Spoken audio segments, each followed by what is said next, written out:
The best way to get better at programming is to practice. And in this example, we just want to do something simple like print out the numbers 1 through 10 using a while loop.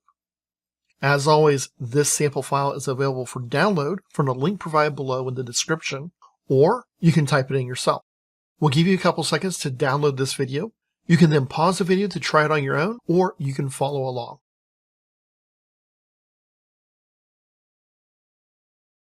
All right, so let's get started. As you can see here, our sample output, we're looking for the numbers 1 through 10. And I have in here a main function with a current, which is my variable that I'm going to use to keep track of this. I'm going to use a while loop because that's what we said we wanted to do. So I'm going to say while current is less than 10. I'm then going to increment current. And this is because initially current is equal to 0. We want to print numbers 1 through 10. Cout current and L. And what's going to happen is current's going to be equal to 0. We're going to increment by 1, so we're going to print 1. So then going to go to a loop. Is 1 less than 10? Yes. It's going to increment current. Current's going to be 2. It's going to print out 2. It's going to go back through our while loop. It's going to keep repeating this process. When current is 9, 9 is less than 10. We're going to then increment current to be equal to 10.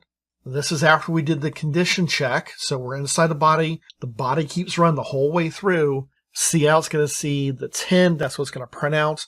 At that point, current's going to be equal to 10. 10 is not less than 10. And our while loop is going to exit out.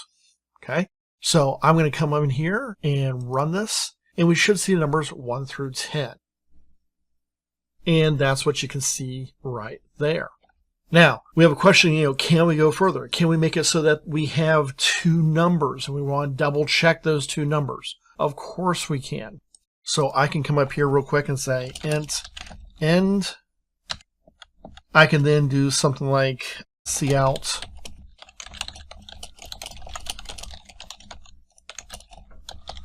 where do you want to start the loop?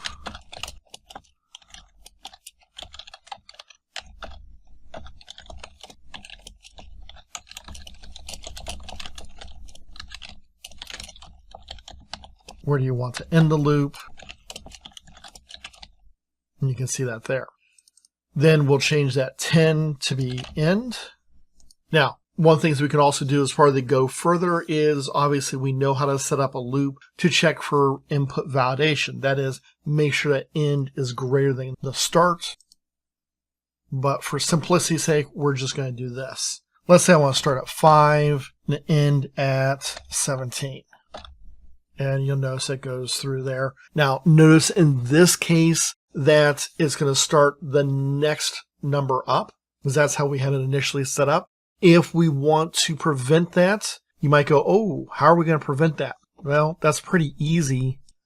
After we get that value, we just say current minus minus. That's a decrement that's going to reduce us by 1. So that way we show it inclusively between those 2 numbers.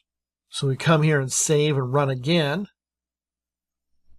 5 and let's say 12. Notice it displays 5 through 12. So just a little bit of, working around making sure the logic works. So how would we go and make sure that our second number is larger than our first? Well, that's pretty easy. We did that in our previous video, so you can go check that out if you want. Please consider giving this video a like. Check out this series for more information on how to get better at programming in C and C++.